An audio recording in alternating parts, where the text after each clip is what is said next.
आज सबसे पहले मैं आपको एक खतरे के बारे में आगाह करना चाहता हूं। ये वो खतरा है जो आपके किचन के अंदर पहुंच गया है। आप जिस चमकदार, साफ सुथरे, सफेद बड़े लहसुन को अच्छा समझकर खरीदते हैं, बड़े शौक से खाते हैं, असलियत में वो चाइनीज लहसुन है। ये एक तरह का स्लो पॉइजन है, सेहत के लिए खतरनाक है।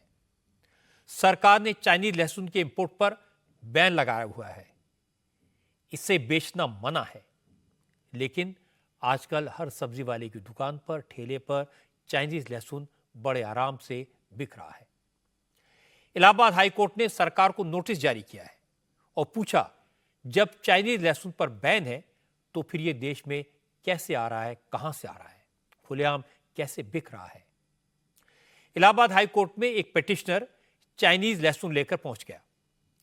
जज साहब से कहा, हुजूर, इस लहसुन की बिक्री पर 10 साल से पाबंदी है, इंपोर्ट भी गैर कानूनी है, लेकिन फिर भी सरेआम चाइनीज लहसुन बाजार में मिलता है। यह कानून का उल्लंघन है, लोगों के सेहत के साथ खिलवाड़ है, इस पर आप कुछ करें, इसकी बिक्री बंद करवाइए। जज साहब को बात समझ में आई। फूड डिपार्टमेंट के अफसरों को अदालत में बुलाया गया तो खाद्य विभाग के अफसरों ने कहा उन्हें इसकी जानकारी नहीं है कि देश में चाइनीज लहसुन कहां से आ रहा है, कैसे बिक रहा है। इसकी जांच करवाएंगे, लेकिन पहले यह तय करना जरूरी है कि यह लहसुन चाइनीज है भी या नहीं, और इस लहसुन में कौन कौन से खतरनाक सब्सटेंस हैं। फूड डिपार्टमेंट के अफसरों ने कहा जांच में 2 हफ्ते का वक्त लगेगा। कोर्ट ने टाइम तो दे दिया, लेकिन यह निर्देश भी दिया कि सरकार लोगों को चाइनीज लहसुन के खतरों से आगाह करे, सावधान करे, एक हेल्पलाइन नंबर जारी करे, व्हाट्सएप नंबर जारी करे, जिस पर फोन करके, मैसेज करके लोग इसकी शिकायत कर सकें कि चाइनीज लहसुन कहां कहां बिक रहा है। अब ये पूरा मामला सुनने में साधारण लग सकता है, लेकिन खतरा गंभीर है, क्योंकि आजकल गार्लिक नान, गार्लिक ब्रेड, ज्यादातर सब्जियों में लहसुन का इस्तेमाल होता है। हर किचन में लहसुन होता है। डाइटिशियन गार्लिक रेकमेंड करते हैं। इसलिए यह समझना जरूरी है कि चाइनीज लहसुन और हमारे देसी लहसुन में फर्क क्या है। चाइनीज लहसुन खतरनाक क्यों है, इससे कौन कौन सी बीमारियां हो सकती हैं, इसमें कौन कौन से हानिकारक तत्व होते हैं, इसके इंपोर्ट पर बैन क्यों लगाया गया था, और बैन के बावजूद चाइनीज लहसुन आपके किचन तक कैसे पहुंच रहा है। इन सारी बातों पर चर्चा करेंगे, लेकिन पहले आपको यह बता दूं कि यह मामला हाई कोर्ट तक कैसे पहुंचा, हाईलाइट कैसे हुआ और कोर्ट में आज क्या हुआ। असल में इलाहाबाद हाई कोर्ट में एक पब्लिक इंटरेस्ट लिटिगेशन PIL दायर की गई है। पिटिशनर मोतीलाल यादव आधा किलो चाइनीज लहसुन लेकर कोर्ट में पहुंचे। उन्होंने अपनी पिटीशन में बताया है कि चाइनीज लहसुन सेहत के लिए खतरनाक है, इसमें तय मात्रा से ज्यादा पेस्टिसाइड है, केमिकल्स हैं, ज्यादा मुनाफे के चक्कर में इसे जेनेटिकली मॉडिफाई किया गया है, जिससे इसका साइज बड़ा हो जाता है और चाइनीज लहसुन चमकदार भी बन जाता है। पिटिशनर ने कोर्ट को बताया कि चाइना से जो लहसुन देश में आ रहा है उसमें एक फंगस भी है जो लोगों के लिए स्लो पॉइजन का काम करता है। इसलिए कोर्ट को सरकार से पूछना चाहिए कि बैन के बावजूद चाइनीज लहसुन देश में कैसे पहुंच रहा है, कैसे बिक रहा है, और इस मामले की जांच CBI से करानी चाहिए। कोर्ट ने मामले को गंभीरता से लिया। यूपी सरकार के food safety and drug administration की लैब के चीफ ऑफिसर को कोर्ट में तलब किया गया। सुनवाई के दौरान जस्टिस राजन रॉय और जस्टिस OP शुक्ला की बेंच ने केंद्र सरकार को नोटिस जारी किया है और यूपी सरकार को हेल्पलाइन नंबर जारी करने का आदेश दिया। अब बात करते हैं दिल्ली में रानी लक्ष्मीबाई की मूर्ति लगाने को लेकर हो रहे विवाद की। रानी लक्ष्मीबाई की मूर्ति लगाना भी कम्युनल इशू हो गया। इसके कारण दिल्ली के सदर बाजार इलाके में टेंशन भी हो गई। सदर बाजार की शाही ईदगाह के सामने एक DDA का पार्क है। इस पार्क में रानी लक्ष्मीबाई की मूर्ति लगाई जा रही है। रानी लक्ष्मीबाई के साथ साथ उनके तोपची गुलाम गौस खां और सेनापति खुदा बख्श की मूर्तियां भी लगनी हैं। सारी तैयारियां पूरी हो चुकी हैं। 2 दिन से MCD के अफसर प्रशासन का ग्रीन सिग्नल मिलने का इंतजार कर रहे हैं। लेकिन ईदगाह कमेटी इसका पुरजोर विरोध कर रही है।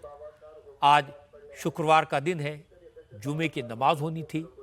भारी संख्या में लोगों से ईदगाह मस्जिद पहुंचने की अपील की गई थी। व्हाट्सएप पर मैसेजेस सर्कुलेट किए गए थे। माहौल खराब होने की आशंका थी, इसलिए प्रशासन ने एहतियात बरती। भारी तादाद में पुलिस फोर्स तैनात की गई, बैरिकेड लगा दिए गए, लेकिन मूर्तियां लगाने का काम फिलहाल टाल दिया गया। चूंकि पुलिस ने साफ साफ कहा था कि नमाज पर कोई रोक नहीं है, लेकिन गड़बड़ी करने वालों के साथ सख्ती की जाएगी। पुलिस और पैरामिलिट्री फोर्सेस के जवान तैनात कर दिए गए थे। इसका असर दिखा। नमाज के वक्त लोग बड़ी संख्या में पहुंचे। ईदगाह में नमाज के दौरान मौलवी ने भी लोगों से अपील की कि वो नमाज के बाद सीधे अपने घर जाएं। किसी तरह का प्रोटेस्ट, किसी तरह की नारेबाजी न करें, वरना पुलिस लाठीचार्ज करेगी। बेवजह माहौल खराब होगा। होकर अपने घरों को लौट जाए। बिल्कुल भी हमारी शान के खिलाफ नहीं है कि हम धरना प्रदर्शन करें और कोई पुलिस वाला हम पे लाठीचार्ज करे। इस अपील का असर हुआ।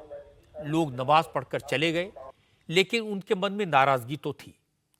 लोगों का कहना था कि रानी लक्ष्मीबाई की मूर्ति दिल्ली में कहीं भी लग सकती है, इसे ईदगाह के सामने ही क्यों लगाया जा रहा है? असल में झांसी की रानी की जिस मूर्ति को ईदगाह के सामने लगाया जाना है, वो मूर्ति फिलहाल झंडेवाला मंदिर के पास झांसी रानी रोड के गोल चक्कर पर लगी हुई है। इस रोड पर हर वक्त जाम लगता है, इसलिए ट्रैफिक कंजेशन को खत्म करने के लिए अथॉरिटी ने इस चौराहे और मूर्ति को हटाने का फैसला किया है। तय यह हुआ कि स्टैच्यू को सदर बाजार की शाही ईदगाह के सामने डीडीए पार्क में शिफ्ट कर दिया जाए। मूर्ति लगाने के लिए बेस तैयार करने का काम शुरू हुआ, लेकिन ईदगाह कमेटी ने यह कहते हुए उस पर एतराज़ जताया कि ये ज़मीन वक्फ की है, ज़मीन पर मालिकाना हक ईदगाह का है। हालांकि वक्फ बोर्ड ने इस बात से इनकार किया कि ये ज़मीन उनकी है। इसके बाद कमेटी ने दिल्ली हाईकोर्ट में अपील की। हाईकोर्ट ने फैसला डीडी के पक्ष में सुनाया। ईदगाह कमेटी ने इसे हाईकोर्ट की डबल बेंच में चैलेंज किया। डबल बेंच की पिटीशन को, याचिका को खारिज कर दिया और ईदगाह कमेटी को फटकार भी लगाई। माहौल को खराब करने वाली खबर अजमेर से भी आई। हिंदू सेना नाम के एक संगठन ने दावा किया कि अजमेर में ख्वाजा मोइनुद्दीन चिश्ती की दरगाह प्राचीन शिव मंदिर को तोड़कर बनाई गई है। हिंदू सेना ने अपने दावे के पीछे हरविलास शारदा की किताब का हवाला दिया, जो अंग्रेजों के वक्त में अजमेर के म्यूनिसिपैलिटी के कमिश्नर थे।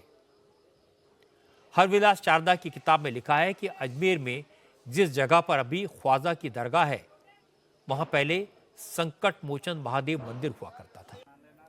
मोहम्मद गौरी के शासनकाल में शिव मंदिर को तोड़कर दरगाह बना दी गई।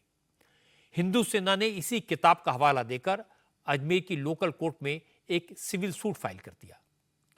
कोर्ट से दरगाह में हिंदुओं को पूजा का अधिकार देने और आर्कियोलॉजिकल सर्वे ऑफ इंडिया से दरगाह का सर्वे कराने की मांग की।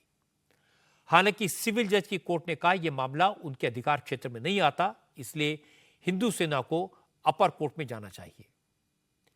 हिंदू सेना के अध्यक्ष विष्णु गुप्ता ने कहा वो सच को उजागर करके रहेंगे और सुप्रीम कोर्ट तक जाएंगे।